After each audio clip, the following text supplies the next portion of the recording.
Hello friends, आज मैं आपके साथ इकोनॉमिक्स का एक और टॉपिक लेके आया हूँ और टॉपिक का नाम है लार्ज स्केल इंडस्ट्रीज़। तो इस वीडियो में मैं डिस्कस करूँगा लार्ज स्केल इंडस्ट्रीज़ क्या होती हैं और इनका इतना इंपॉर्टेंस क्यों है या रोल क्या है इनका पूरे के पूरे कंट्री के डेवलपमेंट के लिए, ये डिस्कस करेंगे।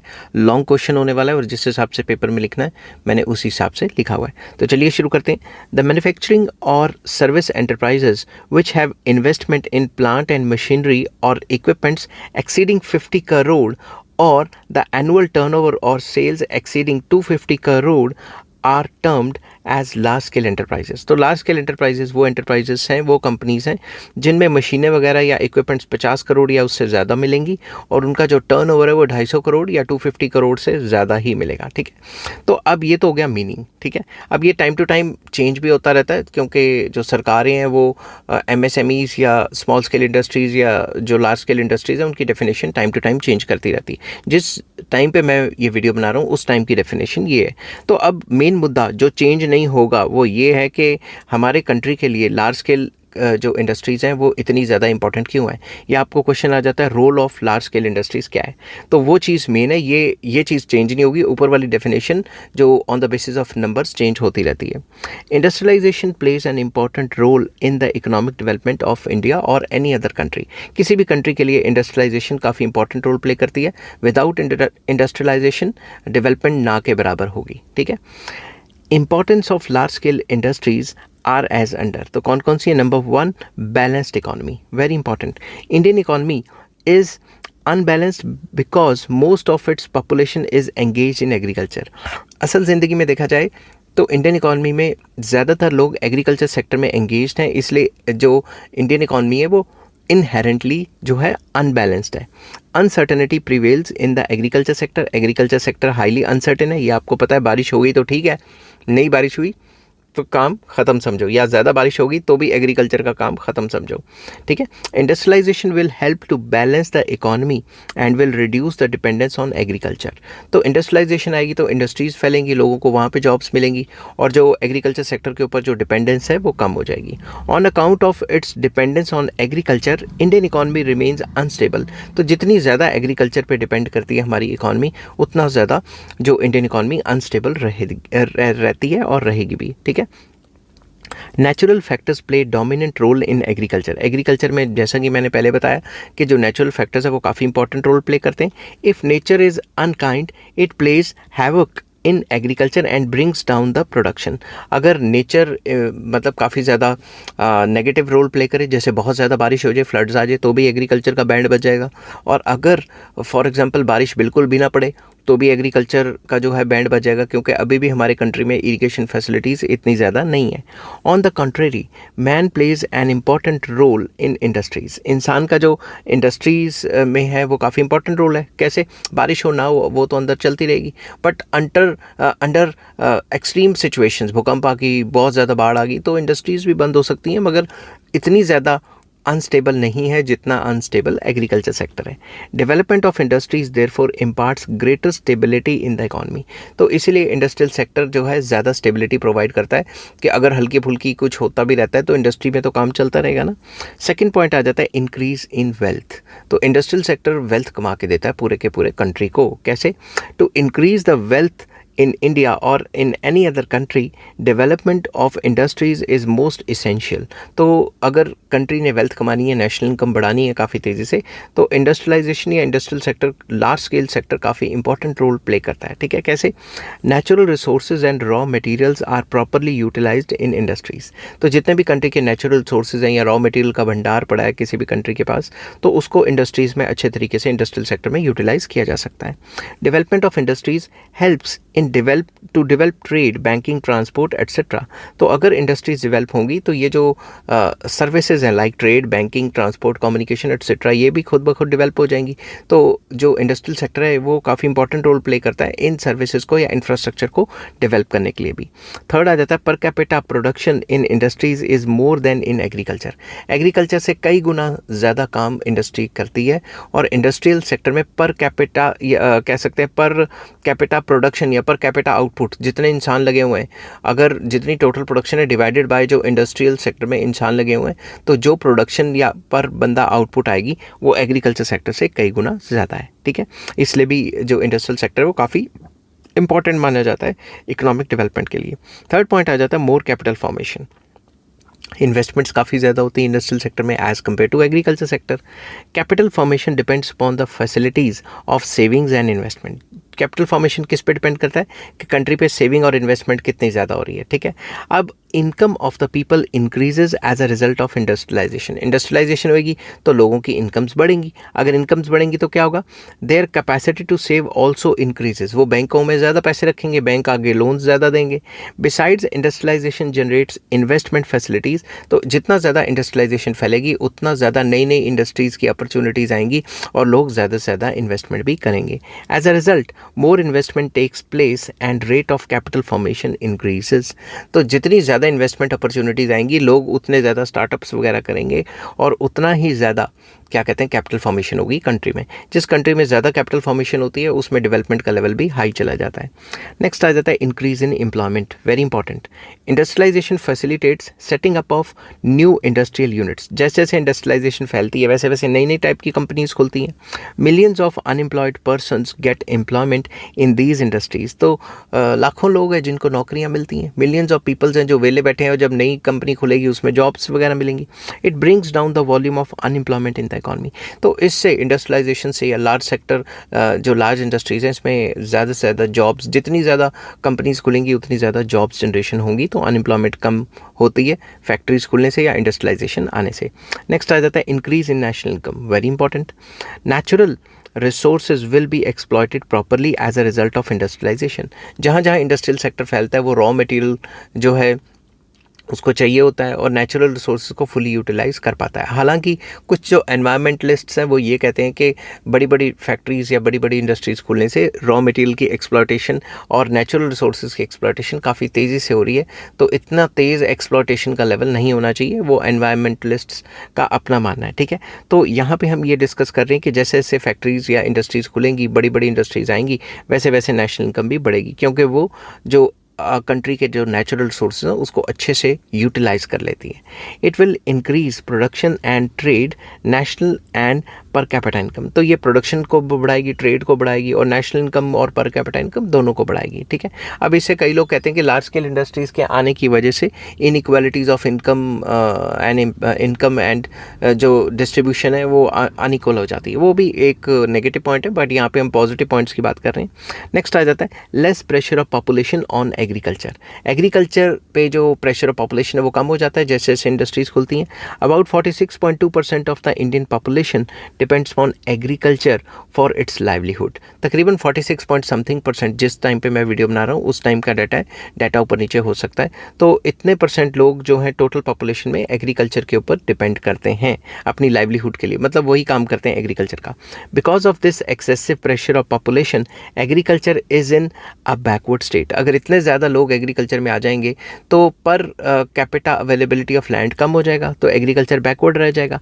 Industrial development will reduce pressure of population on agriculture. तो जैसे जैसे इंडस्ट्री डेवलप होगी तो वो लोग जो अच्छे से काम नहीं कर पा रहे एग्रीकल्चर में या अपना गुजारा नहीं कर पा रहे वो इंडस्ट्रियल सेक्टर की तरफ शिफ्ट हो जाएंगे। तो इंडस्ट्रियलाइजेशन की वजह से जो प्रेशर ऑफ पॉपुलेशन एग्रीकल्चर पे वो कम हो जाता है। Size of agricultural holdings will enlarge and cultivation will become more progressive. तो जैसे जैसे होल्डिंग, जैसे जैसे लोग निकल के एग्रीकल्चर सेक्टर से इंडस्ट्रियल सेक्टर में जाएंगे, जो साइज ऑफ होल्डिंग होगा एग्रीकल्चर में वो बढ़ जाएगा, जिसकी वजह से हम मॉडर्न टेक्नोलॉजी को इस्तेमाल करके प्रोडक्शन एंड प्रोडक्टिविटी दोनों बढ़ा सकते हैं। नेक्स्ट आ जाता है development of agriculture, very important. Demand for agricultural products increases with the development of industries. जैसे जैसे इंडस्ट्रीज़ डेवलप होती हैं तो वो जो लोग शहरों में गए हैं इंडस्ट्रीज़ में काम करने वो खाना भी तो खाएंगे ना, तो एग्रीकल्चर गुड्स की डिमांड भी तो बढ़ रही है।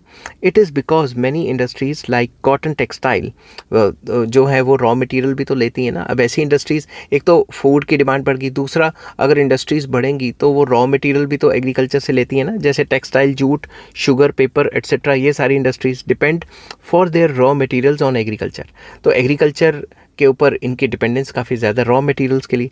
Necessary prerequisites for agricultural development such as tools, implements, tractors, chemical fertilisers etcetera are made available by the industries. तो अगर बड़ी बड़ी इंडस्ट्रीज़ खुलेंगी तभी तो ट्रैक्टर की फैक्ट्री होगी, तभी तो टूल्स एंड इम्प्लीमेंट्स, फर्टिलाइजर्स की फैक्ट्रीज खुलेंगी। तो अगर ये सारी लार्ज स्केल इंडस्ट्रीज़ खुलेगी तो ये एग्रीकल्चर सेक्टर को हेल्प ही करेंगी उसकी प्रोडक्शन को इंक्रीज़ करने में। Industries are of crucial importance for the success of green revolution. Green revolution को सक्सेसफुल बनाने में इंडस्ट्रियल सेक्टर का काफ़ी इंपॉर्टेंट रोल रहा है। और अगर सेकेंड ग्रीन रेवोल्यूशन अगर हमने अपने कंट्री में लेके आना है तो उसके लिए भी इंडस्ट्रीज़ का काफ़ी इंपॉर्टेंट रोल रहेगा आने वाले टाइम पे भी। Moreover surplus labour from agriculture sector can shift to industries. तो एग्रीकल्चर सेक्टर की कई टाइप की हेल्प हो जाती है इंडस्ट्रियल सेक्टर की डेवलपमेंट में। जो फालतू लेबर है वो भी इंडस्ट्रियल सेक्टर में चले जाता है। इंडस्ट्रियल सेक्टर से रॉ मटेरियल भी खरीदता है ये मतलब एग्रीकल्चर सेक्टर से इंडस्ट्रियल सेक्टर रॉ मटेरियल भी खरीदता है। और एग्रीकल्चर सेक्टर जो भी गुड्स बनाता है उसे मतलब चेंज करके उसकी फॉर्म को चेंज करके मार्केट में लॉन्च भी तो करता है ना। तो वो भी तो गुड्स एंड सर्विसेज को कन्वर्जन भी तो होता है ना। तो इंडस्ट्रियल सेक्टर एग्रीकल्चर सेक्टर की काफ़ी मदद भी करता है। एग्रीकल्चर सेक्टर को डेवलप करना है तो इंडस्ट्रियलाइजेशन काफ़ी ज़रूरी है। नेक्स्ट आ जाता है नेशनल डिफेंस, वेरी इंपॉर्टेंट। अब बंदूकें, गोलियां, बम, ये सारी चीज़ें जो आर्मी के लिए चाहिए वो खेतों में तो उगेंगी नहीं, वो तो इंडस्ट्रियल सेक्टर के अंडर ही काम मतलब प्रोड्यूस होंगी ना। Industrialisation will make possible the establishment of many industries like iron and steel, chemical, aircraft, ship building, defence equipment factories etcetera etcetera. तो ये सारी जो डिफेंस की ये जो नीड्स हैं, रिक्वायरमेंट्स हैं, ये पूरा कौन करता है? Agriculture industrial sector. All these industries are of great importance to the defence of the country as they produce war materials. तो ये सारे वॉर मटीरियल्स या वॉर गुड्स बनाते हैं। तो एग्रीकल्चर तो ये चीज़ें नहीं बनाता, इसलिए भी जो इंडस्ट्रियलाइजेशन है या इंडस्ट्रियल सेक्टर है काफ़ी इंपॉर्टेंट है कंट्री की डेवलपमेंट के लिए। नेक्स्ट आ जाता है export promotion, very important. Industrial development promotes exports. जितनी ज़्यादा इंडस्ट्रीज फैलेंगी उतना एक्सपोर्ट्स बढ़ेंगे, बाहर से फॉरेन करेंसी आएगी। By producing better quality products the industrial sector can export its products to other countries. तो जितना ज़्यादा इंडस्ट्रियलाइजेशन फैलेगी उतना ज़्यादा अच्छी क्वालिटी के गुड्स बनेंगे, कॉम्पिटिशन बढ़ेगा और फॉरेन कंट्रीज़ में अपना माल बेच सकते हैं। For example electronic products, readymade garments, engineering goods, computer softwares, gems and jewelry etc. are exported from India to other countries। तो ये सारी चीज़ें इंडिया से एक्सपोर्ट होके बाहर जाती हैं। नेक्स्ट आ जाता है इंपोर्ट सब्स्टिट्यूशन, वेरी इंपॉर्टेंट। जो चीज़ें बाहर से मंगवा रहे हैं वो विद इन द कंट्री बना सकते हैं अगर इंडस्ट्रियल सेक्टर अच्छे से डेवलप हो गया तो। Industrialisation has helped us to produce those goods which were earlier imported। जो बाहर से इंपोर्ट कर रहे थे पहले वो विद इन द कंट्री ही बनने शुरू हो जाएंगे अगर बड़ी बड़ी इंडस्ट्रीज इंडिया में ही लग गई या इंडस्ट्रियलाइजेशन आ गई। Thus industrialisation has promoted import substitution which in turn has promoted self sufficiency. तो जितना ज़्यादा इंपोर्ट सब्स्टिट्यूशन हम करेंगे उतना ज़्यादा हम अपने पैरों पर खड़े हो जाएंगे, डिपेंडेंस कम हो जाएगी, तो सेल्फ सफिशेंसी अटेन कर लेंगे। For example chemical products, fertilizers, machinery etc. are now produced domestically in Indian industries which were earlier imported from other nations। तो ये कुछ चीज़ें जो पहले बाहर से इंडिया में मंगाई जाती थी अब विद इन द कंट्री बन जाती हैं, ठीक है। तो इंपोर्ट सब्स्टिट्यूशन भी काफ़ी इंपॉर्टेंट रोल प्ले करता है कंट्री की डेवलपमेंट के लिए। Next increase in government income. Large scale industries contribute to government exchequer in several ways like corporate tax, GST, custom duty, excise duty etc. तो जितनी बड़ी बड़ी कंपनियां खुलेंगी उतना ज़्यादा प्रॉफिट, उतना ज़्यादा उन पे टैक्स लगेगा, तो सरकारी खजाने में इजाफा या ऐड ऑन हो जाएगा, तो सरकार को भी काफ़ी फायदा है। In this way governments revenue also goes up, सरकार भी कमाई कर लेती है टैक्स लगा के। नेक्स्ट आ जाता है increase in standard of living and wages of labourers, very important. Development of industries in the country raises the demand for labourers and hence increase in wages, increase in their wages. तो simple words में जितनी ज़्यादा factories खुलेंगी उतना demand for skilled labour and जो unskilled labour है उनकी demand बढ़ेगी। डिमांड बढ़ेगी तो उनका प्राइस या वेजेस भी बढ़ जाएगा, ठीक है। किनका प्राइस? जो लेबरर्स है उसके प्राइस को वेज रेट या वेजेस भी कहा जाता है। They are able to lead a better life, वो पहले से अच्छी ज़िंदगी जी सकते हैं क्योंकि उनको अच्छी तनख्वाहें मिल रही हैं। Their economic welfare is promoted, उनकी इकोनॉमिक वेलफेयर प्रमोट होती है, ठीक है। बट दूसरी तरफ एक और लाइन ऑफ थ्योरी है, वो ये कहती है कि जितना ज़्यादा इंडस्ट्रियलाइजेशन प्राइवेट सेक्टर फैलाता है उससे उतना ज़्यादा एक्सप्लॉयटेशन होता है लेबर का, तो लेबर यूनियंस होती हैं, लेबर मूवमेंट्स होती हैं, वो एक अलग लाइन ऑफ थॉट है, ठीक है। नेक्स्ट आ जाता है low cost goods. Industrialisation has led to more production of goods at low cost of production. तो जितनी ज़्यादा इंडस्ट्रियलाइजेशन आती है उतना ही ज़्यादा लो कॉस्ट में हम बल्क में सामान बनाते तो हमें कॉस्टिंग कम पड़ती है। The same are sold at cheaper rate at the end the consumers get more satisfaction या मोर बेनिफिट। तो जितना ज़्यादा लार्ज स्केल इंडस्ट्रीज आएंगी, उतना बल्क में सामान बनाएंगी, उतना ज़्यादा सस्ता पड़ेगा और उतना ही कंज्यूमर्स को फ़ायदा होगा। आई होप ये वीडियो आपको पसंद आई होगी। अगर पसंद आती है तो please like, share and subscribe. Next topic मैं डिस्कस करूंगा प्रॉब्लम्स ऑफ इंडियन इंडस्ट्रीज़ या large scale industries.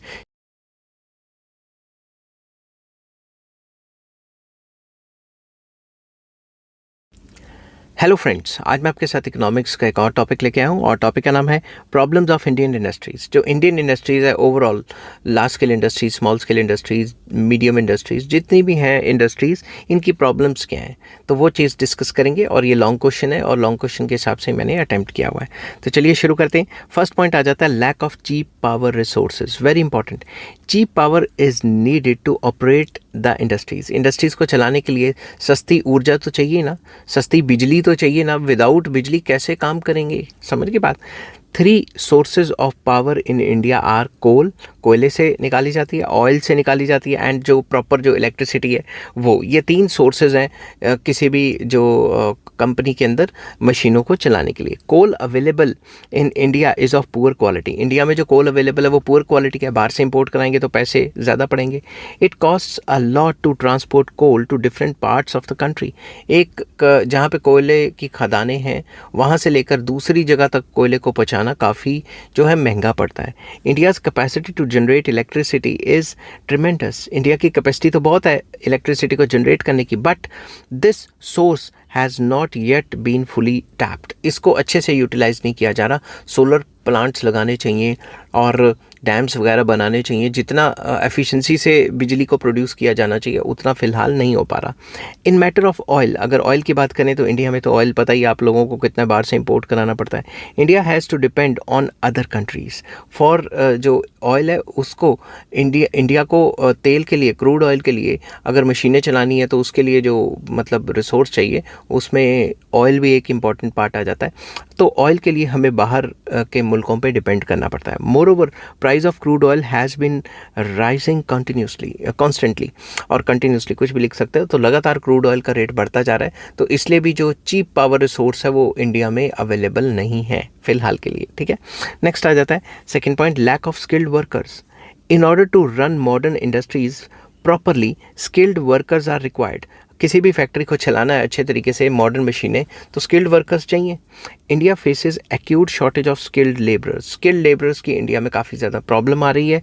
Most of the labourers are agricultural farmers. तो ज़्यादातर जो लेबरर्स आते हैं एग्रीकल्चर सेक्टर से आ जाते हैं, तो वो एग्रीकल्चरल फार्मर्स होते हैं जिनका एग्रीकल्चर अच्छा नहीं चल रहा होता। दे कम to towns and cities during slack agricultural seasons या season in search of any odd job। तो वो कुछ टाइम के लिए, सीजनल तरीके के लिए, जब उनका एग्रीकल्चर अच्छा परफॉर्म नहीं कर रहा तब के लिए आ जाते हैं, और फिर काम ख़त्म करके या जब तक उनका सीज़न ख़त्म हो जाता है और सीज़न एग्रीकल्चर में शुरू हो जाता है तो वापस चले जाते हैं। They make no efforts to get industrial training. तो ज़्यादातर के पास कोई इंडस्ट्रियल ट्रेनिंग होती नहीं है, तो स्किलफुल इतने ज़्यादा होते नहीं है, सिर्फ लेबर का काम जानते हैं। As a result production is of poor quality. तो पुअर क्वालिटी प्रोडक्शन होती है क्योंकि इंडिया में स्किल्ड लेबर की भी कमी है, और जो कुछ ज़्यादा स्किलफुल हो जाते हैं वो वेस्टर्न कंट्रीज़ भाग जाते हैं, जिस प्रॉब्लम को ब्रेन ड्रेन भी कहा जाता है। Next, lack of efficient management. Very important. India also lacks in competent and efficient management as well as industrialist. तो इंडिया में अच्छे जो हैं कॉम्पिटेंट, ऐसा नहीं है कि बिल्कुल भी नहीं है, कुछ लोग हैं कॉम्पिटेंट और एफिशिएंट मैनेजर्स हैं और इंडस्ट्रियलिस्ट या एंटरप्रेन्योर्स भी हैं, मगर इतने ज़्यादा नहीं है जितना वेस्टर्न कंट्रीज़ में, ताकि हमारी कंट्री भी उस तरीके से इंडस्ट्रियलाइजेशन के मज़े ले सके। ठीक है। Backward social atmosphere, narrow outlook of the people and lack of education are the factors accounting for the country being predominantly an agriculture one. तो बेसिकली यहाँ पे सोशल एटमॉस्फेयर ऐसा है, एजुकेशन सेक्टर इतना ज़्यादा डेवलप नहीं है, और जो है वो इतना महंगा है प्राइवेटाइजेशन की वजह से, कि ये सारे फैक्टर्स कंट्रीब्यूट करते हैं कि एग्रीकल्चर सेक्टर में अभी भी लोग काफ़ी ज़्यादा काम करते हैं और इंडस्ट्रियल सेक्टर की तरफ नहीं शिफ्ट हुए हैं।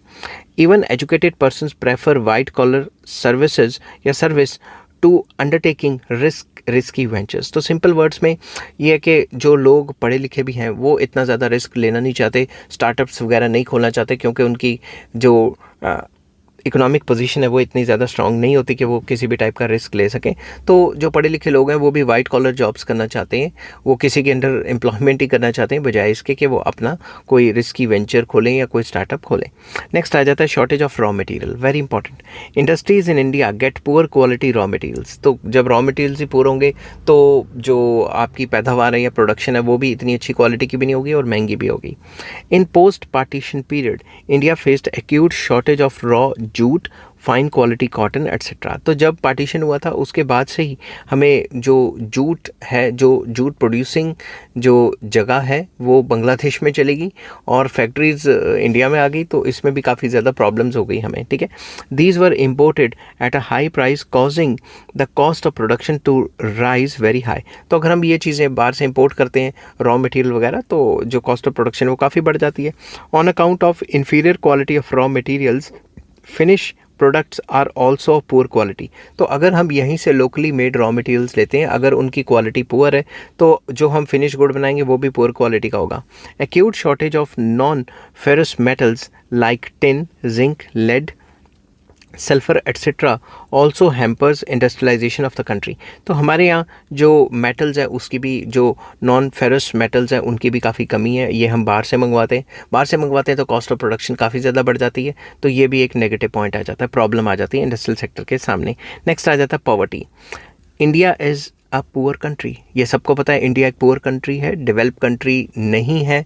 अगर कई लोगों को इंजेक्शन दिए जाते हैं कि इंडिया डेवलप है जी, डेवलप नहीं है, क्योंकि अभी भी गरीब बहुत ज़्यादा है, अभी भी अनएम्प्लॉयमेंट रेट काफ़ी ज़्यादा हाई है, ठीक है। तो जब भी हम किसी कंट्री की डेवलपमेंट के बारे में देखते हैं तो वहाँ सबसे पहले चेक करते हैं कि गरीबी और अनएम्प्लॉयमेंट कितनी है। समझ की बात, उस बेसिस पे मैं ये कह रहा हूँ। मैं ये नहीं कह रहा कि भाई ऐसा है वैसा है, समझ की बात। पॉलिटिकल डिस्कशन इसको मत लेके जाना। Demand for costly industrial goods remains low because of poor consumers. अब अगर हाईफाई इंडस्ट्रियल गुड्स बनाएंगे उसकी इतनी डिमांड नहीं रहेगी क्योंकि ज़्यादातर कंज्यूमर्स तो पुअर हैं। Industrial progress slows down in the face of limited demand. अगर डिमांड ही लिमिटेड होएगी तो इंडस्ट्रियलाइजेशन स्लो डाउन में चली जाएगी, रिसेशन में चली जाएगी economy. Poverty is the root cause of low savings. मैं यहाँ लिख देता हूँ, मैंने यहाँ लॉ लिखा है तो मैंने यहाँ लिखना है poverty is the root cause of low savings and thus low investment in the industry. Simple word से खुद सोचो, लोग गरीब होंगे, लोग सेव ही नहीं कर पाएंगे, बैंकों में पैसा ही नहीं होगा तो बैंक आगे लोन्स कहाँ से देगा, तो वो जो सर्कल चल रहा है वो रुक जाएगा, ठीक है। नेक्स्ट आ जाता है unplanned development, very important. Industries in India have not been established in pursuance of any planned programme. तो इंडस्ट्रीज़ को प्लान्ड तरीके से जो है लॉन्च नहीं किया गया मन मर्जी से। अब जैसे जब हमारा देश आज़ाद हुआ था उसके बाद पब्लिक सेक्टर को इतना ज़्यादा जोर लगाया गया कि पब्लिक सेक्टर ब्रेड भी बनाएगी, जूते भी बनाएगी और सारे काम करेगी, जो कि प्राइवेट सेक्टर के लिए अपॉर्चुनिटीज़ को किल करती हैं। Most of the industries have been centralised in big metropolitan cities like Mumbai, Kolkata, Kanpur, Ahmedabad, Chennai, Delhi, Bengaluru etcetera etcetera. ज़्यादातर जो बड़ी कंपनीज़ है वो मेट्रोपॉलिटन के आगे पीछे ही खुल रही हैं और बन रही हैं। ज़्यादातर इंडस्ट्रीज़ का कंसंट्रेशन वहाँ है। Consequently other cities remains under developed. तो बाकी सिटीज़ तो अंडर डेवलप रह जाएंगी। This pattern of localisation of industries is economically detrimental strategically dangerous and socially disadvantageous। अगर ज़्यादातर इंडस्ट्रीज़ कुछ इलाकों के आसपास ही खुल जाएंगी और वहीं पे ही कंसंट्रेट कर जाएंगी तो इंडिया में अंडर डेवलप्ड रीजन्स काफ़ी ज़्यादा रह जाएंगे और ये ओवरऑल डेवलपमेंट नहीं कर पाएगा पूरे इंडिया की, ठीक है। नेक्स्ट आ जाता है less development of means of transport. तो अभी भी ट्रांसपोर्ट कम्युनिकेशन जितने अच्छे होने चाहिए उतने अच्छे नहीं हैं। कई कंट्रीज़ हमारे से गरीब हैं, वहाँ पे ट्रांसपोर्ट कम्युनिकेशन हमारे से कई गुना अच्छे हैं। Developed means of transport is a pre condition of development of industries. अगर हमने इंडस्ट्रियल डेवलपमेंट करनी है तो ट्रांसपोर्ट कम्युनिकेशन अच्छी होनी ही चाहिए। They help in transporting raw materials from production centres of the industrial units and finish products from industrial units to consumption centres. तो अगर अच्छा ट्रांसपोर्ट कम्युनिकेशन होगा तो जहाँ रॉ मटेरियल मिलता है वहाँ से रॉ मटेरियल को इंडस्ट्रीज़ तक पहुँचाना और इंडस्ट्रीज़ जो गुड्स बनाती हैं वहाँ से जहाँ वो कंज्यूम होती हैं वहाँ तक फिनिश गुड पहुँचाना काफ़ी आसान और सस्ता हो जाएगा, ठीक है। But in India these means have not developed much as yet. इतना ज़्यादा ट्रांसपोर्ट कम्युनिकेशन डेवलप नहीं हुआ है, इतना ज़्यादा एफिशिएंट नहीं हुआ है फ़िलहाल के लिए। नेक्स्ट, स्कार्सिटी ऑफ मशीन्स, मशीनों की कमी भी है। Industries in India depend largely on foreign countries for the import of machines. तो ज़्यादातर जो बड़ी बड़ी फैक्ट्रीज़ हैं वहाँ से उनके लिए जो मशीन्स आती हैं वो फॉरेन कंट्रीज से आती हैं। Existing industries in India face the problem of obsolete machines. तो ज़्यादातर जो बड़ी बड़ी इंडस्ट्रीज़ हैं वहाँ पे मशीनें पुरानी हो चुकी हैं जो कि कॉस्ट ऑफ प्रोडक्शन बढ़ाती हैं और इनएफिशिएंट भी हैं। These require early replacement and modernisation. इनको अगर अच्छे तरीके से फैक्ट्रीज़ को चलाना है तो इनको एज सुन एज पॉसिबल इनको रिप्लेस करना पड़ेगा मॉडर्न मशीनों से।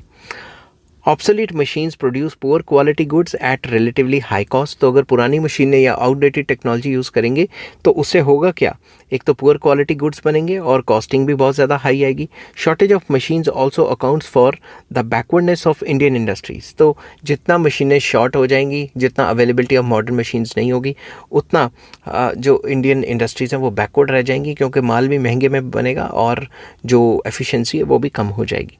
नेक्स्ट आ जाता है social factors, very important.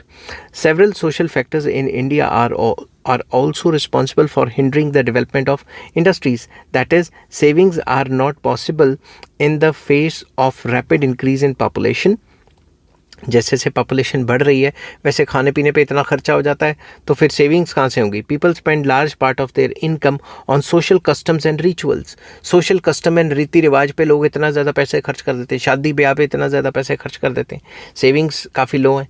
Caste system and superstitions adversely affect the mobility and efficiency of labourers.